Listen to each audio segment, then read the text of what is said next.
नमस्कार दोस्तों, stock market studies में फिर से एक बार आपको बहुत बहुत स्वागत है। तो आज मैं फिर से आपके सामने कुछ इंपॉर्टेंट कंपनी का अपडेट शेयर करने वाला हूं। तो इस वीडियो को पूरा लास्ट तक देखिएगा और अभी तक अपने चैनल को सब्सक्राइब नहीं किया तो जरूर कर लीजिएगा। तो चलो देख लेते हैं कौन सा कंपनी है इस वीडियो के अंदर। फर्स्ट जो कंपनी है जिसके बारे में बात करूँ उसका नाम है पीडीलाइट इंडस्ट्रीज लिमिटेड। तो बेसिकली पीडीलाइट इंडस्ट्रीज लिमिटेड आप सभी जानते हैं इंडिया के सबसे बड़े एक केमिकल कंपनी है और एक मोनोपोली कंपनी भी आप बोल सकते हैं, क्योंकि अधिसाब इंडस्ट्रीज में जितने सारे प्लेयर्स है उसमें से सबसे बड़े कंपनी है पीडीलाइट। और पीडीलाइट आज का कंपनी नहीं है, बहुत पुराना कंपनी भी है। बहुत पहले से ही पीडीलाइट मार्केट में स्टार्ट हुआ और तब से लेकर कंपनी आज अलग लेवल में कंपनी परफॉर्मेंस कर रहा है। तो बेसिकली पीडीलाइट के ऊपर मैं कुछ पॉइंट्स मैं आपके साथ शेयर करूंगा, जो पॉइंट्स देखकर आपको खुद पता चलेगा कि हाँ पीडीलाइट में दम है। जैसे एक कंपनी के क्वार्टरली रिजल्ट आ चुके हैं, आप खुद ही देख सकते हैं कि रिजल्ट किस तरीके से हुआ। पहली मैं एक अपडेट में आपके साथ शेयर करना चाहूंगा। लास्ट 1.5 ईयर में 1.5 ईयर में देखा जाए तो केमिकल सेक्टर का हालत बहुत बुरी तरीके से खराब है। मार्केट में केमिकल प्रोडक्ट का डिमांड बहुत बुरी तरीके से खराब हो चुके हैं, इसलिए सारे केमिकल्स कंपनी में लगातार गिरावट हो रहा है। और पीडीलाइट भी एक केमिकल सेक्टर से बिलोंग करता है। उस हिसाब से देखा जाए तो केमिकल्स कंपनी के ऊपर जिस तरीके से सिचुएशन बना, उस सिचुएशन के बेसिस में कंपनी के ऊपर एक प्रेशराइज बनता हुआ देखने को मिला था। मगर उस प्रेशराइज को फिर से खत्म करने के बाद फिर से कंपनी खड़ा होने का कोशिश कर रहा है। जैसे देखिए पिछले सालों में कंपनी का 3,275 करोड़ का सेल्स था। इस बार वो बढ़ के 3,300 मतलब ऑलमोस्ट 3,400 करोड़ आप बोल सकते हैं। इस तरीके से कुछ सेल्स देखने को मिला। एक्सपेंस को भी कंपनी कंट्रोल में रखा। उस बेसिस में कंपनी का नेट प्रॉफिट 474 करोड़ से 571 करोड़ तक देखने को मिला। एक अलग लेवल का नेट प्रॉफिटेबिलिटी ग्रोथ यहाँ पे देखने को मिला है। अभी इस कंपनी के ऊपर अर्निंग पर शेयर के बारे में बात करूं तो आप देख सकते हैं 9.21 से लेकर 11.15 टोटल इसका अर्निंग पर शेयर देखने को मिला। मतलब बेस्ट तरीके से यहाँ पे अर्निंग पर शेयर देखने को मिले, जो अर्निंग पर शेयर कंपनी को अच्छा खासा बूस्ट करने के लिए काफ़ी है।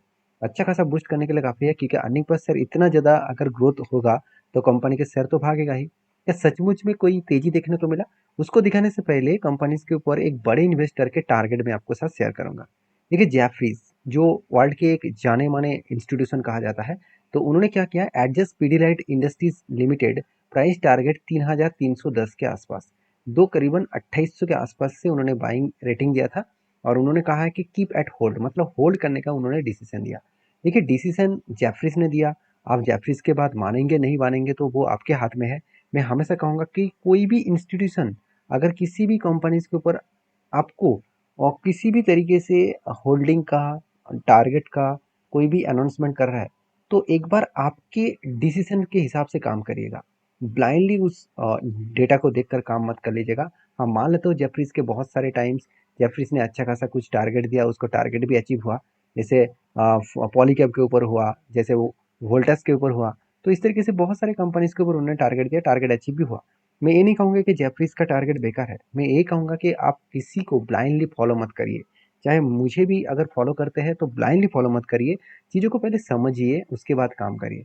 अभी चलो देख लेते हैं पीडीलाइट के चार्ट पैटर्न क्या बता रहा है। देखिए ध्यान से देखना, पीडीलाइट के जो चार्ट पैटर्न बना था, जहाँ पे मुझे एक शोल्डर कम बिग हेड, उसके बाद शोल्डर बने थे। फाइनली ब्रेकआउट हुआ, ब्रेकआउट कन्फर्मेशन होने के बाद एक बिग क्रैश हुआ। उसके बाद देखिए कंपनी हायर हाई बनते बनते टारगेट को अचीव किया। तो 13.5% के आसपास टारगेट था। और कितना टाइम लगा एंटी लेवल से, अगर मैं टारगेट तक देखूँ तो ऑलमोस्ट 270 डेज लग चुके थे। मतलब ऑलमोस्ट आप बोल सकते हैं 9 to 10 मंथ्स, 9 मंथ्स के आसपास। तो 9 मंथ्स के आसपास टाइम लग चुके थे टोटल मुझे सिर्फ 14% रिटर्न पाने के लिए। देखिए मैं सिर्फ इसीलिए बता रहा हूँ क्योंकि 9 मंथ के अंदर अंदर ऐसे भी कंपनी मिला है जहाँ पे मुझे 70% के आसपास ही टारगेट मिला है। ये नहीं कहूँगा कि हर कंपनी को वो मिला, एक दो कंपनी लाकीली मिल चुके हैं और वो भी अच्छा खासा टारगेट भी दिया है। मैं सोच भी नहीं था कि इतना टारगेट इतना जल्द से मिलेगा। मैं सोच रहा था कि 2-3 साल शायद लग सकते हैं, कोई बात नहीं।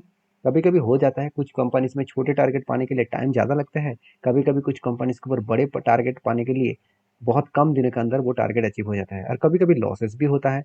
तो ऐसे नहीं कि मार्केट में हमेशा प्रॉफिट होगा, आपको लॉसेस भी लेना पड़ेगा, लॉसेस भी आपको झेलना पड़ेगा। तो बेसिकली कंपनीज के ऊपर जो अपडेट है वो मैं आपके साथ शेयर किया हूँ। अभी फिर से अगर मैं इस कंपनी को ध्यान से देखूँ तो एक बेस्ट तरीके से फिर से एक बार एक एंटी बन चुके हैं। वो किस तरीके से, यहाँ पे लंबा सा क्या बना, एक कप बने, एक लंबा सा एक कप बने, उसके बाद एक छोटा सा क्या बना, यहाँ पे हैंडल बना। देखिए हैंडल कितना भी छोटा हो, हैंडल तो हैंडल ही होता है। तो मतलब हैंडल से यहाँ पे बनने के बाद यहाँ पे कंपनी के फाइनल ब्रेकआउट हुआ। अगर इसको टोटल रेंज को मैं मार्किंग करूँ तो ओवरऑल जो रेंज निकल कर आया वही रेंज को अगर मैं ऊपर बैठा दूँ तो टोटल इसका रेंज जो निकल कर आया उस बेसिस तक मैं अगर इसको फॉलो करूँ तो ओवरऑल 22% के आसपास टारगेट मिलने का चांसेस है। अभी देखिए कंपनी के ऊपर यहाँ पे बहुत दिनों तक होल्ड होने के बाद कंपनी धीरे धीरे करके ऊपर जाने का कोशिश कर रहा है, मगर दिक्कत वाला बात यही है कि कंपनी इस रेंज को ब्रेकआउट नहीं कर पा रहा है। इस रेंज को जब ब्रेकआउट करेगा, जो लेवल निकल कर है 3175, इस लेवल को अगर स्ट्रांगली कोई ब्रेकआउट दे तो एक अच्छा खासा बूस्ट देखने को मिल सकता है। देखिए सारे पॉइंट्स मैं आपके साथ शेयर किया हूँ, तो प्लीज़ एक बार इस कंपनी के ऊपर डीपली रिसर्च करें, उसके बाद काम करें, क्योंकि मैं कोई सेबी रजिस्टर्ड पर्सन नहीं हूँ कि मैं आपको बाई सेल का रिकमेंड करूँ। ये मेरा सेबी के खिलाफ होगा मेरे बात। तो प्लीज़ आप आपके हिसाब से काम करिए, मेरे तरफ से सारी चीज़ों को ऑब्जर्व करिए, देखिए, सीखिए, उसके बाद काम करिए। नेक्स्ट जो कंपनी उसका नाम है लाइफ इंश्योरेंस कॉर्पोरेशन। देखिए लाइफ इंश्योरेंस कॉर्पोरेशन के ऊपर दो अपडेट्स है, एक गुड अपडेट्स है, एक बैड अपडेट्स है। बैड अपडेट्स क्या है? सबसे पहले मैं कंपनीज के ऊपर अगर गुड अपडेट्स के बारे में बात करूँ तो आप देख सकते हैं, एक्चुअली सबसे पहले बैड अपडेट दिखा देता हूँ, क्योंकि खराब चीज़ पहले चला जाता है तो अच्छी बात है, क्योंकि अगर पहले खराब चीज़ चले जाते हैं तो बाद में अच्छा कुछ आएगा, ये हमेशा आपको याद रखना है। ऐसे लाइफ में हर किसी का सिचुएशन बना है, ऐसे नहीं कहूँगा कि मेरे खुद के साथ ऐसे हुआ, आपके साथ भी ऐसे हुआ हुआ होगा, क्योंकि लाइफ ऐसे होता है, पहले खराब आता है, उसके बाद अच्छा टाइम आ जाता है, फिर से खराब आता है, फिर से अच्छे टाइम आते हैं, ये रोटेशन वाइज चलते रहते हैं। तो देखेंगे तो life insurance corporation of India partly आप देख सकते हैं रिस्टार्ट ऑपरेशंस, आप देख सकते हैं बांग्लादेश ऑफिसेस, मतलब जो बांग्लादेश में जिस तरीके से सिचुएशन क्रिएट हुआ है, तो बांग्लादेश में देखिए इंडियन बहुत सारे कंपनीज बांग्लादेश में प्रोडक्ट को सेल सर्विसेज देते हैं, सेल्स भी करते हैं, सर्विसेज देते हैं, उनमें से एल भी एक कंपनी है। तो एल भी बांग्लादेश में बहुत सारे ऑफिसेस हैं जहाँ पे एल को बेचते रहते हैं, प्रोडक्ट को प्रीमियम को बेचते रहते हैं। तो जहाँ पे बहुत सारे ऑफिसेस बंद था, उसको धीरे धीरे करके रिस्टार्ट किया जा रहा है, पार्टली मतलब पार्ट बाय पार्ट रिस्टार्ट किया जा रहा है, ऐसे नहीं कि सारे ऑफिसेस ओपन कर दिया गया, ऐसे हुआ नहीं। तो एक थोड़ा सा पॉजिटिव पॉइंट भी है, एक वीकनेस पॉइंट भी, नेगेटिव पॉइंट भी बोल सकते हैं, क्योंकि इतने दिनों से ऑफिस बंद था तो कंपनी के ऊपर एक प्रेशराइज तो होगा ही, क्योंकि सेल्स नहीं होगा तो कंपनी का पैसा कहाँ से आएगा। तो दूसरी बात यही है कि life insurance of India closes Bangladesh offices. तो माफ़ी चाहता हूँ, मैंने थोड़ा सा यहाँ पे गलत यहाँ पे अपडेट दे दिया।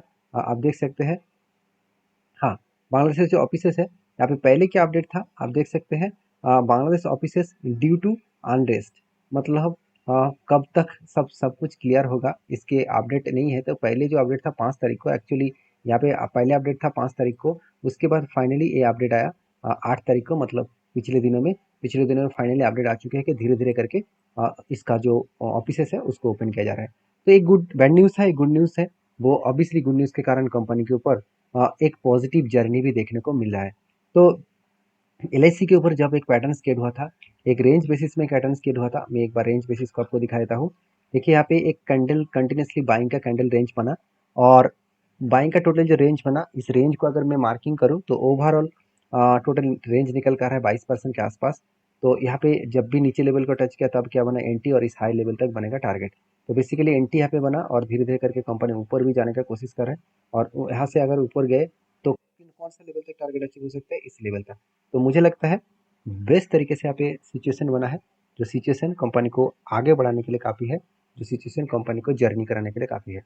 तो अभी तो सिर्फ एक फर्स्ट टारगेट हुआ है, सेकंड टारगेट मेरा एक्चुअली कुछ इस तरीके से लेवल है 1300 के आसपास, इस लेवल तक मैं इंतजार करूंगा, क्योंकि जो पैटर्न्स मुझे देखने को मिला था वो कुछ इस तरीके से कप हुई धाने पैटर्न्स बना था, जिसका इसका ओपनिंग पीरियड था, मार्केट में लिस्टिंग पीरियड था, उसके बाद बिग क्रैश हुआ था, उसको कंपनी रिकवरी भी किए और शानदार तरीके से यहाँ पे बिग बाउंस भी किया। तो मुझे लगता है जो सिचुएशन बना है वो कंपनी उस लेवल तक जाने के लिए वो तैयार हो रहा है।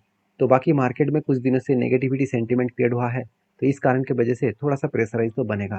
तो एल के ऊपर जो लोग सोच रहे हैं कि एल के ऊपर सर आपका क्या डिसीजन है, जरूर कमेंट्स करना। तो मैं जरूर कहूँगा एल जैसी कंपनी के ऊपर फोकस रखिए, क्योंकि क्वार्टरली रिजल्ट इस बार अच्छा खासा कंपनी रिजल्ट को पब्लिश तो ऑब्वियसली करने के लिए तैयारी कर रहे हैं, क्योंकि रिजल्ट एक्चुअली बहुत शानदार आने का चांसेस है, क्योंकि जिस तरीके से बाउंस बैक किया है उस बेसिस में अच्छा खासा रिजल्ट आने का चांसेस है। बाकी देखा जाएगा क्या रिजल्ट आने वाला है। तो आपकी क्या व्यू है जरूर कमेंट्स करके बताना। नेक्स्ट जो कंपनी उसका नाम है महिंद्रा एंड महिंद्रा। देखिए महिंद्रा महिंद्रा के ऊपर मैं बहुत दिनों के बाद वीडियो बना रहा हूँ, क्योंकि महिंद्रा महिंद्रा एक ऐसी कंपनी है जिसके ऊपर हर किसी का फोकस है, क्योंकि कंपनी लगातार भागते चले जा रहे थे और इसका वैल्यूएशन जो है वो भी पीक लेवल में था। 110 के ऊपर था, आज इसका पी रेशियो एकदम अराउंड 30 के आसपास पहुंच चुके हैं। तो कंपनी का जो एवरेज पी रेशियो है वो 21 है और कंपनी के खुद के पी रेशियो है 30 और कंपनी के इंडस्ट्रीज पी रेशियो कितना है 20। मतलब कंपनी के वैल्यूएशन को ज़्यादा नहीं कहा जाएगा, कंपनी का वैल्यूएशन ठीक ठाक ही है। उसी बेसिस में कंपनी का आरओसी आरओई भी बेस्ट है, इनकम भी ज़बरदस्त है। सिर्फ एक चीज़ का दिक्कत है कंपनी का डेप्थ। कर्जा बहुत ले लिया, तो कर्जा लेने के बाद क्या सही में कंपनी का प्रॉफिट ठीक ठाक हो रहा है? अगर सेल्स का जून का डेटा दिखा दूँ तो जून मंथ में कंपनी का अच्छा खासा सेल्स, अच्छा खासा एक्सपेंस मिटाने के बाद भी कंपनी का नेट प्रॉफिट पॉजिटिव है। हर टाइम में कंपनी नेट प्रॉफिट को जिस तरीके से मेंटेनेंस कर रहा है उसी तरीके से मेंटेनेंस हो रहा है। हाँ, कंपनी का अगर इंटरेस्ट कम होता तो कंपनी का टोटल नेट प्रॉफिट और भी ज़्यादा देखने को मिल सकता था।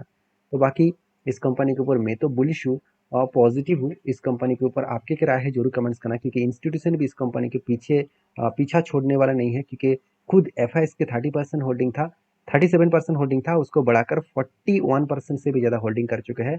डीएस के पास 28% था, आज 26% के आसपास है। पब्लिक को बाई करने का मौका नहीं दिया जा रहा है। तो सोचिए, इंस्टीट्यूशन तो बाई करेंगे ही, चाहे कोई मतलब करे ना करे, क्योंकि इस कंपनी में दम है। क्योंकि महिंद्रा महिंद्रा का जो चार्ट पैटर्न है उसके बारे में बात करूँ तो फिलहाल के लिए मुझे इस कंपनी के ऊपर कोई भी ट्रेड नहीं मिला। यहाँ पे एक रेंज मिला था, यहाँ पे एक रेंज मिला कंटिन्यूसली। अगर ट्रेड को देखूँ तो 20% नहीं हुआ, तो इस रेंज को मैंने मार्किंग नहीं किया। अभी फिलहाल के लिए मुझे लगता है जिस तरीके से यहाँ पे सपोर्ट है, एक सपोर्ट लेवल इस कंपनी के ऊपर देखने को मिला है, जो लेवल निकल कर है 2480 रुपीज़ के आसपास। उस लेवल तक आने के बाद, यहाँ पे टच करने के बाद बाउंस बैक करने का चांसेस है। तो बाकी आपकी क्या राय है जरूर मुझे कमेंट्स करके बताना। और बेसिकली इस कंपनी के ऊपर एक अपडेट भी है, जो आईसीआईसी सिक्योरिटीज़ ने इसके ऊपर 3350 के आसपास इसका टारगेट रखा। 3350 का मतलब एक बड़ा 3350 ऑलमोस्ट ऑलमोस्ट कुछ इस तरीके से लेवल्स में है, उन्होंने टारगेट रखा। तो मुझे लगता है यहाँ पे रिटेस्ट करने के बाद ही बाउंस बैक कर सकते हैं। तो आपके क्या व्यू है इस कंपनी के ऊपर जरूर मुझे कमेंट्स करके बताना। और नेक्स्ट जो कंपनी उसका नाम है बलमार लॉरीज इन्वेस्टमेंट लिमिटेड, जो एक 2100 करोड़ का कंपनी है। फाइनली इस कंपनी के ऊपर जो डेट है 9 अगस्त, एक के बदले 10 शेयर जो कंपनी देने वाले थे। तो कितने सारे दोस्तों को बोनस मिला, कितने सारे दोस्तों ने इस कंपनी के ऊपर बोनस के लिए बाइंग किए थे, जरूर मुझे कमेंट्स करके बताना। क्योंकि मैं पहले भी बोल चुका हूँ, मेरे पास इस कंपनी का कोई भी हिस्सेदारी नहीं है।